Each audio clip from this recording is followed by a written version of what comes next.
day 3 of IHA's Connect Fall 2022. I'm Peter Giannetti with Homepage News, and this session is Enhance Your Visual Toolbox. And we'll also include a special announcement of the 2022 GIA Top Window Award winners. A few housekeeping notes before we get started. Our speaker today will be taking questions at the end of the session. Please use the Q&A function to submit your questions at any time during the session, and we'll get to as many as we can at the conclusion of today's session. Also, the session is being recorded and will be available soon, hopefully within the next 2 weeks or so, on IHA's website, housewares.org. With that, I'm pleased to introduce today's speaker, Ann Kong, Professor and Program Coordinator for Spatial Experience Design at New York City's Fashion Institute of Technology. Ann will share her insights on the power of great visual merchandising design as a language that can invite and promote sales. Ann's presentation will also include an announcement of the 2022 GIA Top Window Award winners. The IHA Top Window competition recognizes and celebrates the best and most innovative window displays in the home and housewares industry worldwide. The global honorees will win a trip to the Inspired Home Show in Chicago in March of 2023. Ann's full bio is available on the Connect Fall page at the IHA website. With that, I'd love to welcome Ann, and let's get going. Okay. Thank you for that introduction, Peter, and welcome to the IHA community and, of course, the Top Window contestants. It's a pleasure to be here with you today to talk retail design and a few techniques that maybe can catch the eye of your shoppers. Stores typically use similar techniques to maintain visual consistency. However, this approach can become repetitive sometimes for store visitors. Today, I'm going to talk about some exciting concepts and techniques that may inspire you to experiment with your merchandising just a little bit more. So let's get started. The word change and retail are synonymous. The pandemic certainly caused stores to increase services, but change was always a part of the retail landscape. Today's store offers so many services, more than ever. Some of them are more for convenience, and others are really there to inspire sales. It could be handcrafted items, knife sharpening, a repair, showcase for a local artist. You might even have an eatery or a cafe. And you might just expand during seasonal time periods. So stores have become so much more. Well, with the onset of all of this change, that sparked a new idea called spatial experience or spatial design. Look up spatial design after this presentation and read a little bit about it. It forces us to take a broader look on how all parts of the store come together to become a whole as a brand. What does this mean? Well, the store's architecture and the exterior landscape and the facade, as we see some examples here, play a much more important role. Even public art. Love the building wrap that's happening here in the upper left. It all plays an important role in making the store a destination and working with your storefront, on an individual level is so important. This store, Culinaire, here in the lower middle area, has very, very long, tall windows. Look at those wonderful banners that frame that window, greet the consumer with beautiful, vibrant imagery and welcome you into that store. Here's a great case study. This is the Terrain store in Connecticut. The exterior facade looks like a cement warehouse. It was actually a car dealership in its day. And the overall look is industrial, and they've chosen to, keep that style. However, the storefront becomes a notable destination with these seasonal and what I'd like to call installation art designed and produced by their visual team. That colorful mix of recycled painted crates, truly stops you at the door. And this is where seasonal merchandise can be incorporated, or again, it could just be a social media moment. Any style of temporary art or installation has a lure, as I said, for social media purposes. But here's a few great examples. A seasonal display framing the Brooklyn Bridge here in Manhattan, a fantastic wall mural painted by a local artist. Inspirational buzzwords are hugely popular, especially post-pandemic. We have so many buildings that are creating little spaces for people to gather and, again, just take a picture. The lower right is a wonderful flower show that took place here in New York to kind of mark the end of the pandemic in the meatpacking district. And retailers came together and put to a flower show around all of the street signs, and then incorporated the street signs as signage. But spatial design includes the interior design of the store, the products and the service offerings, and the placemaking or the community gathering spots. They could be store experiences. Again, it could be a cafe. It could just be an area that allows the customer to come, sit, even plug in their phone for a few minutes. The product presentation, however, should incorporate more categories of products, more density. This requires meticulous attention to composition, but it also invites consumer interaction.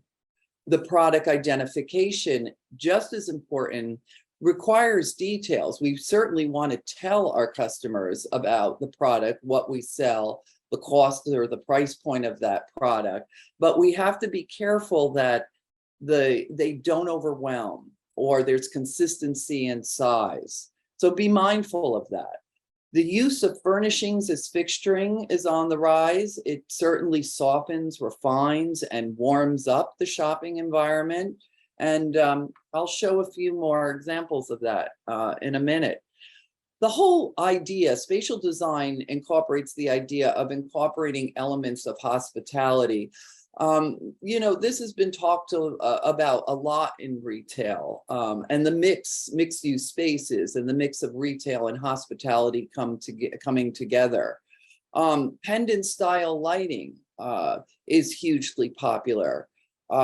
We use this more as a display element, and it helps to lower the sight line and bring the customer towards the merchandise. So I'll give you an example of that as well. Or how about temporary wall graphics?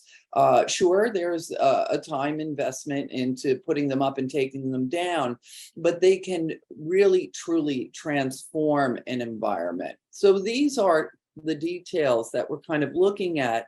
The home store as a home, making it a little bit homier, combining tables with cube risers rather than just using a sea of risers, blending in vintage or outdoor furniture with indoor furniture.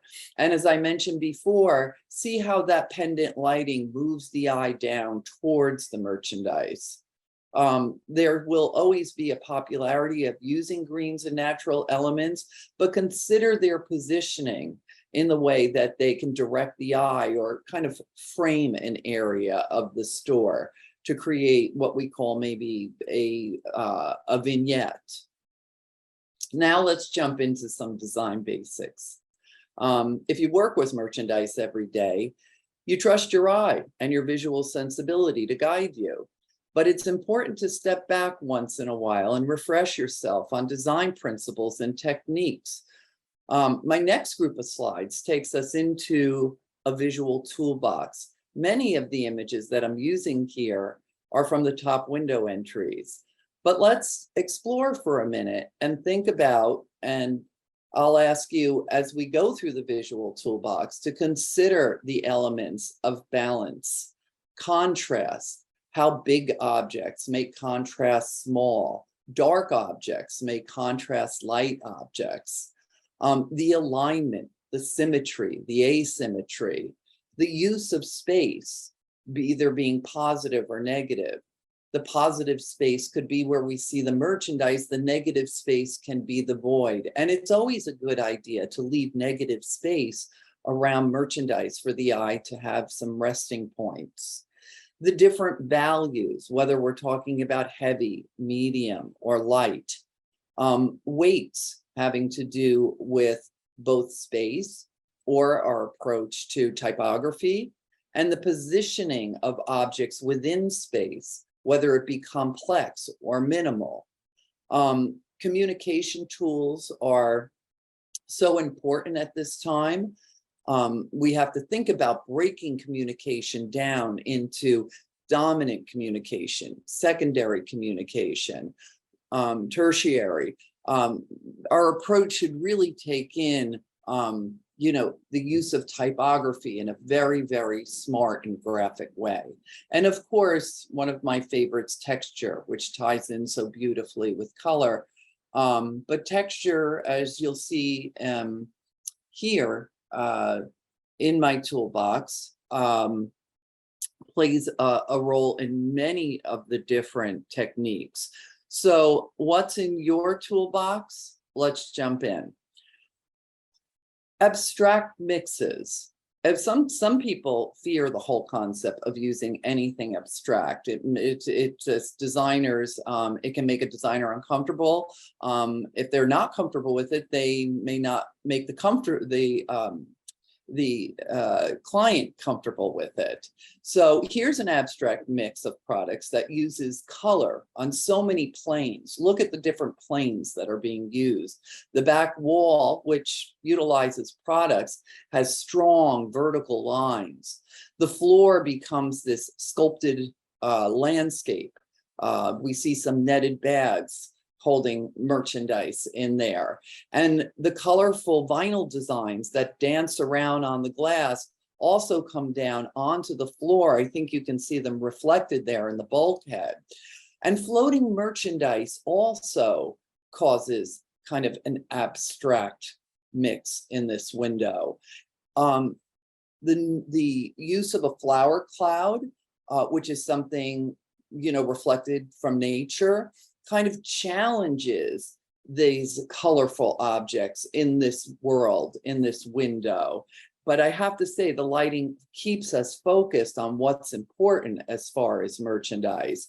So consider the idea of abstraction. Think about drawing out of the lines a little, and maybe pushing yourself out of your comfort zone with merchandising and design. If anything, it will really cause your viewer to look twice or more. Color is fantastic. It's also, I see it as a commitment on a selling floor or in a window. It can open up very, very tight spaces, and it expands space naturally. It draws shoppers into the back of a store if we're thinking about an interior area. And in addition to color, what makes this particular presentation so powerful are the very strong vertical lines.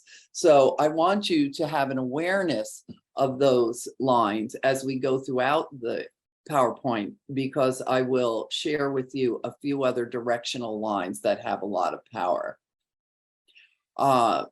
A monochromatic setting is a phenomenon or a spectacle for a viewer. It actually has the power to stop the eye.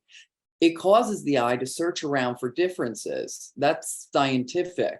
Searching actually takes time, hence your customer will spend more time in front of your window. Notice, again, all the textural surfaces on how your eye absorbs them and explores them. Your eye actually spends a lot of time taking in this type of presentation. I would also say that it takes a lot of time to curate this style of window, but well worth it. Another example of texture, and I'd also like to point out this very strong diagonal line that cuts through this window. So in our first slide, we saw very, very strong verticals, we've seen strong horizontals in our color slide, and here we're looking at a strong diagonal. So line is very important. That's kind of the underpinnings here in a lot of these areas, techniques. It aims to draw your attention to the merchandise. And in this window, we're really, that diagonal line is bringing us down to merchandise that's actually, the packaging is in a can, and you can see it on the lower right and the lower left, in the tomato and the sardines there. But the shop designers were inspired by recycled cans and assembled them together to create this visual texture. A call to action to raise awareness about a cause is an excellent technique to connect with your customers. There's a shopper out there who will become your customer because your values align with their values. The scale and alignment of this poster has great balance in the window. It's not quite center, it's slightly off center. The lighting focuses your attention on both. So you can really see the merchandise very, very clearly, but the call to action has fantastic presence. The museum window. This window, named A Pinch of Salt, uses local history where the store is located. So Habitaire in Portugal resides in a town where there are salt mines. Hence the use of salt. Salt is also an incredibly important ingredient in both cooking and on our tabletops, correct? So mixing that up with a historical reference and also using historical tools, as we see here, as in this mining tool. And then, of course, the pictorial in the back showcasing how that tool is used. So we're kind of in the real world and yet reflecting back in time. An absolutely stunning window. The element of surprise, and it's interesting because surprise is equated also with rewarding our customer visually. Every once in a while, you know, shelves can be these monotonous, repetitious lines of merchandise, which are truly helpful for the customer to navigate. But we need every, you know, once in a while, something to break up that visual monotony, I call it, with a surprise. Now, we can use another category of merchandise to do that. Here's a great example with this little floral installation, and it's a seasonal item. But the idea is to break up shelf space. The other thing I'd like to draw your attention to here is a strong use of line because of course, we're merchandising on shelving, but the commitment again to making it a color. So not always the easiest thing to do, but you can use a lot of different wraps, vinyls, things that are fabrics, things that are temporary and can be changed out.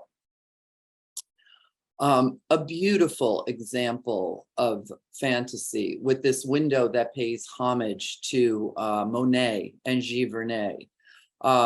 It's meant to highlight the Marie Flore porcelain that we see in the top right on the canvas. And I love the way the merchandise is displayed as part of a painting. And all the trims and accessories and props are here, the hat, the dress, the umbrella. So it's more or less a feast for our eyes, but fantasy kind of takes us away from the real world, which is a very good thing from time to time. I think we enjoy that aspect of window display. Windows are truly meant to be theater, and this window surely lives up to that. At the Cook Shop here in the UK, they're focusing on current events, and current events are wonderful. We can bring a lot of what's happening in our local areas into our windows, or for that matter, our nation.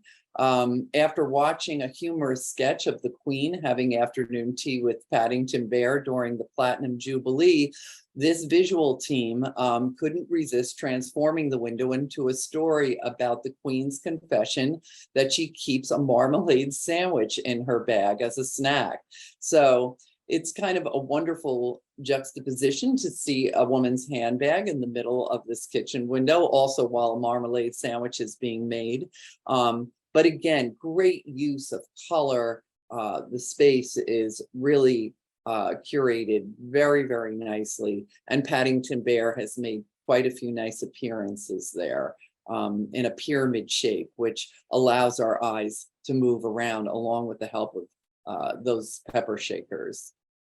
The whole, there seems to be a fascination, I think, in the window design industry with surrealism, and not every store is brave enough to use it. Surrealism borders on the abstract, but this window is part of a series at Harrods in the UK, meaning it's part of a bank of windows. Each window becomes a residence, which is quite surreal and represents a different brand of merchandise. And it's interesting because the window of the store of the residence becomes the framework for our merchandise. And what does that do? It actually turns the shopper into a voyeur, and we are kind of peeking into a window. And I think the humor of seeing this Baccarat pet answer the door is just charming and wonderful. So I couldn't help but add in all four, and there might even have been one or two more, but these are just a fantastic example of how to take a bank of windows again and tell a fantastic merchandise story in each one. So the composition of this lifestyle window gives a nod to mid-century modern style, I would say, probably due to its natural tones. The position of each piece of merchandise feels so deliberately placed, doesn't it? So fixed. We feel the importance of every object in the window, and I can only imagine how much time it took. But there's something else happening here, and we reference that as sometimes visual follow through, where our eye finds a place where it lands first and how it moves around the space. And, the visual merchandiser has that power. This is truly stunning visual merchandising. This window employs a tremendous amount of what I'd like to call symmetry in its composition. There's a lot of things happening here, but I feel the tic-tac-toe or the checkered placement of these objects in the space, but there's more to focus on. There's this fabulous kind of set behind these colorful SMEG items that are on pedestals, and that is the canvas that has been created with other SMEG products. So congratulations, Harris. This is absolutely beautiful. Next, and I've used the word juxtaposition several times. And what juxtaposition can mean is a visual contrast between objects that we see used in a window, whether it's the juxtaposition of something that's very ordinary, contrasting something extraordinary. It's always kind of a visual contrast. So maybe seeing something that doesn't belong there, or that we don't necessarily see in a home store. But this cart definitely, with its wonderful black and white geometric stripes, grabs our attention and brings us in. So a great prop can do the same. And the use of taglines. Sometimes we underestimate the power of copy and how we can talk directly to our shopper and our consumer. We can make them smile, we can make them laugh, we can provoke them in a very positive way when I use that word. But this is a very tongue-in-cheek display up at Bloomingdale's, actually, here in New York, where neon is employed throughout the store as wayfinding and, you know, with, of course, an element of whimsy in there. The nostalgia approach, which is a lot of fun to use. These were also at Bloomingdale's in their home area, and I was very much drawn to them because this generation of shopper loves the idea of vintage and kind of using it as a contrast with our modern gadgets. It makes us stop and reflect for a moment. So whether we refer to it as nostalgia or vintage, either way, again, just a nod to the past. And of course, you know, education, which is so important. Sometimes we forget that we have this superpower as visual merchandisers. We can talk to our shoppers, you know, using many different methods. In this particular example, this is chalk paint, and we're basically talking about what's blooming, gardening tips, something that's rare and unusual. So don't forget to take advantage of using signage to direct and inform.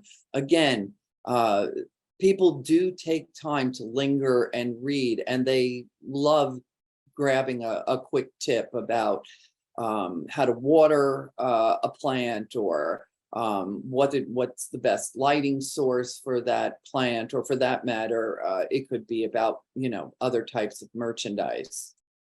And finally, the use of graphics. And here at Mini House in Brazil, this may be a wallpaper, but it does demonstrate a very beautiful use of graphics in a window display. And it would work just as well in an interior. Just the pure scale kind of sets the stage and gives this a fantastic, you know, kind of aura. So I hope you've enjoyed some of those techniques. I would encourage you to think about creating moments of value. Areas in shopping environments really have the power to guide our thoughts, our behaviors, our habits. I think if we have our customers come to our stores, we have to reward them. We often hear that we have to reward them with good service, but we also have to reward them visually.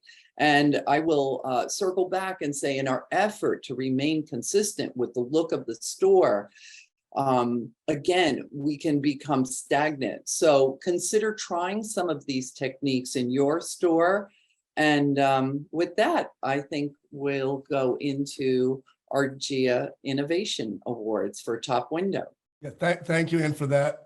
We will have some time for question and answer afterwards. So just again, to encourage people to use the Q&A function at the bottom of your Zoom window, and we'll get to some questions after the announcement of the GIA Top Window Award winners. So let's go on to that. Thanks. Okay. So we're ready to announce the GIA Global Innovation Awards. The top window judging criteria emphasizes the use of an innovative concept, attention to detail, and professional on many different levels. Meaning, if we're using technology, it's functional, merchandising is organized, integration of supporting props, use of a specific design theme or technique, and that the merchandise be identified if appropriate, and of course, innovative storytelling. Special thanks to our expert jury who evaluated the windows, Scott Kono, Wolfgang, and of course, Henrik Nielsen, and myself. Our global honoree in the small company category is Habitaire in Portugal with a pinch of salt. As I said earlier, salt is the most precious ingredient in cooking and on our dinner table. And again, here Habitaire really brought it to an incredible level. And in our large company category, Harrods of the United Kingdom and Bond in Regina, Denmark. Congratulations to all of our winners. These windows were spectacular and they were truly exciting for all the judges to review. Thank you. Thanks, Anne, and congratulations to this year's GIA Top Window Award winners. And I have one question when it comes to evaluating the top windows, and it sort of speaks to everyone has a sort of a different way to go about communicating their story through these window displays. But if there's one or two things you must accomplish, no matter how you get there, what are the first things to check off in developing an idea and executing an idea here?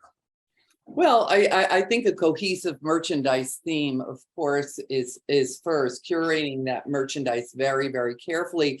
Sometimes the store visual merchandiser is taking that direction and interfacing with either marketing or, there could be something promotional going on. So we don't always have those choices. But again, identifying a theme that will work with that particular merchandise category. Storytelling, I didn't use that word a lot today, but that it is so important. I put a little bit more emphasis on visual techniques, just because I think that for the most part, we're seeing a lot more merchandise shown in windows. There's a lot of less minimal approaches to window display, and with the use of more merchandise comes a more complex display. So how does that connect with storytelling? Those are the boxes I would probably check off first. Why do you think that you're saying that we're moving sort of away from minimalism to a situation where we're seeing more complex displays? Do you think there's a reason for that? I think the pendulum swings from time to time, Peter, but right now I think stores really are enjoying looking robust. And I think that more robust, a more robust display that incorporates more categories of merchandise is what a consumer wants to see. If they're going to come out, they want to be rewarded. But again, the window is a form of theater. So they want to see something exciting, and I think they want to see something thematic, but they do want to see more categories of merchandise. Yeah, it conveys choice. It conveys the opportunity to shop a little bit more. To that point, I was intrigued by the moment where you talked about monochromatic displays and how they cause people to search a little harder, longer for details. Doesn't that sort of go contrary to the notion that we want to get the consumer to kind of make some choices quicker than later? And do you lose their attention if they're engaged in that type of display? Oh, that's a very valid point. But again, the store window is similar to the cover of a magazine, so to speak. It's the calling card for the store. It's the way you draw people in. Typically, people who spend time looking at windows, if they see something, and if they linger longer, they see something they like, they will be more apt to walk into the store and find out about it. They also may just go on their phone and order it, or for that matter, go home on their computer and order it. So, but spending more time in front of a window is, I see it as a good thing. What are your thoughts on how frequently windows should be re-merchandised and changed? No less than 2 weeks, I would say. A 2-week time period. I mean, the store also has to budget that into what is affordable and doable staff-wise. But a window should change every 2 weeks. If your store is in a high traffic area, I know stores that are in very high traffic areas, where we, in a particular district where we have a lot of commuters going back and forth that change weekly. But 2 weeks is typically a window that's in for 3 weeks or 4 weeks becomes stagnant. Interesting. Do you need to plan those, or do you need to be more responsive and adaptive to those windows? So typically windows are planned either by promotion that the store has, ads that it might be running. Seasons also dictate a lot to us. So that it could be one of the reasons, but I think twice a month is a great way to approach changing window displays. Granted, there's a cost, as I said, involved and a commitment to that, as well as labor. So one of the techniques that could work well in that particular case is doing a complex window 1 week, excuse me, and a more simplified window the following week. Yeah, it actually gives the shopper a bit of a break, a bit of a chance to kind of catch their breath as they move through those displays. To that line, how important in an omni-channel world, and many, whether it's specialty retailers or obviously the chain retailers, many of them have a visual identity online as well as in the store. How important going forward is it for that online visual identity to be in sync with the in-store visual identity, and to change? If you're changing every 2 weeks with your windows, do you have to figure out how to kind of evolve and adapt the online visual look? May be more difficult, but does it make sense to do that? I mean, if the store can physically do it, I think it's important. I also think photographing the window, which is another task. And featuring it on the website is a big plus. But some stores have that capability. Smaller stores may not. I don't think it is 100% necessary. But if we are making seasonal changes in store and in the window or online, it should be reflected in store. One of our attendees today is asking, do you think online merchants, maybe the pure plays, or those more focused online, are they paying sufficient attention to the idea of spatial design or visual merchandising in that platform? I'm sorry, could you ask that again? Online merchants, do you think they pay sufficient attention to visual merchandising in general? And what might be missing from that channel alone with those who may not have a store? I mean, the online environment, and again, it goes back to whether the store has the support to execute that. But a lot of the online experience tends to be a lot of boxes with merchandise to click on. How often do we provide a landing page or a display? This is where displays can also do double duty, as I just mentioned, where we can photograph the display and feature it and do a feature page or a landing page that presents, a seasonal display. I know for many years I worked with retailers to create content just specifically for the web, in other words, display. Of course, you can use your Instagram to do that as well. Window content makes fantastic social media. You started the presentation by showing us some examples that included outdoor presentations. Not everyone has the luxury of being able to set up an outdoor presentation, but I'm thinking that the pandemic, one of the lingering effects of the pandemic is some people are still not walking into the store. They're using curbside pickup. They are now shopping, if you will, when they kind of get to the curbside. Is there an opportunity to bring more visual merchandising to the curb outdoors? Some shops don't have the windows to do that, but it doesn't mean you have to walk through the door to necessarily see what that store is about. And you touched on architecture earlier, but it would seem to me that there's a ripe opportunity to really engage the outdoor space as part of your visual storytelling. I would agree 100%. And if the store does have the real estate in front of it, even, in good weather, staffing it, there was this idea of sidewalk sales from our past, or promotional times where stores come together and they'll host a festival and bring merchandise outside on the sidewalk area. Here, I know in New York, we have business improvement district partnerships that help assist in that. But stores themselves can independently link up on their block and come up with approaches for that. I do think it's a good idea to bring merchandise outside, and I do respect that there are customers who still do not feel comfortable walking into stores. I think signage that and also signage that kind of promotes either masks or anything that the customer might be looking for, hand sanitizer, could still be in place.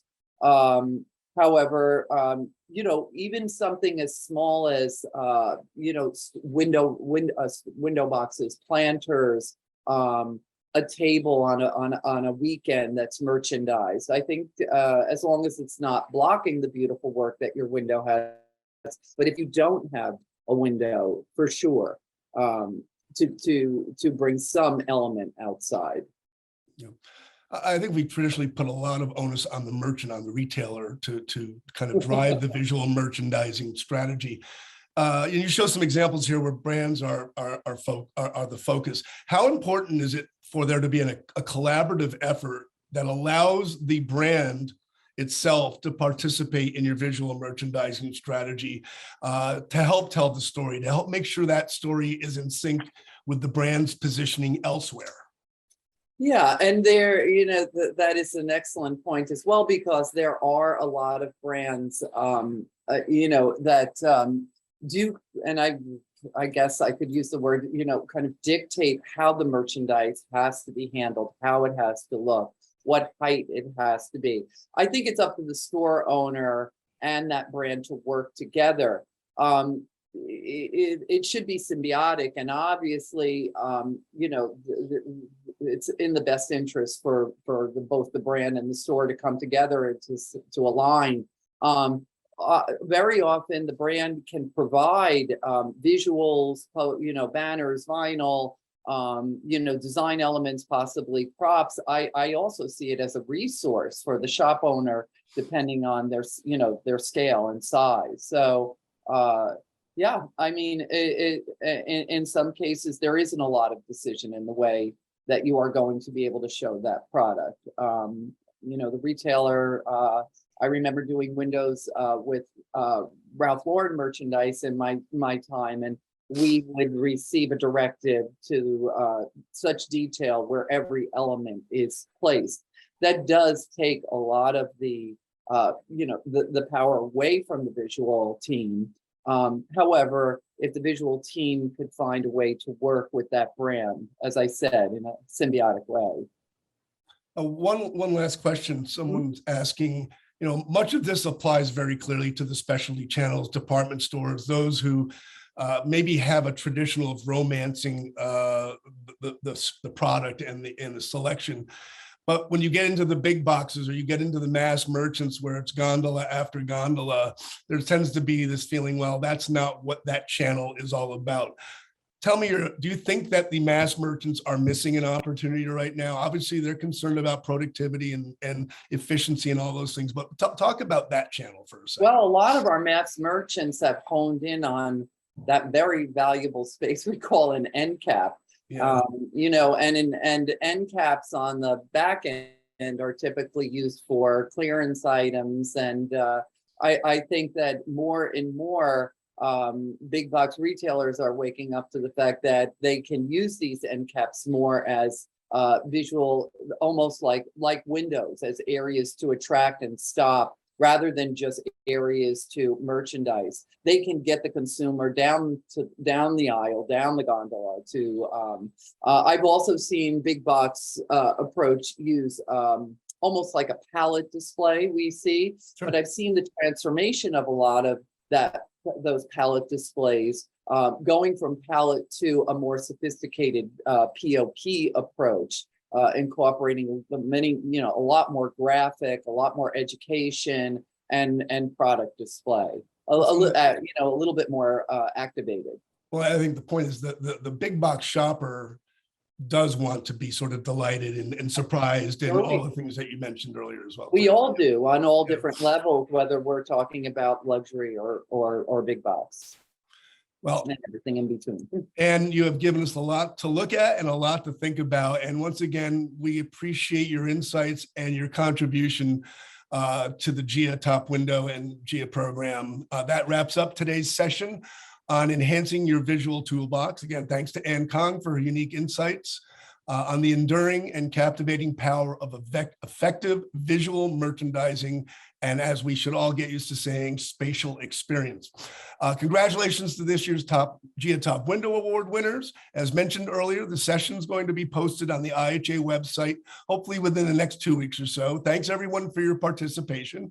And we hope to see you at the concluding Connect Fall 2022 session later today as we preview exclusive consumer research by IHA and Homepage News, revealing how Housewares can tap into the celebration of key life moments and the resurgence of at-home entertaining. Thanks, everyone. We'll see you later on. Thanks, Ann. Take care. Bye-bye.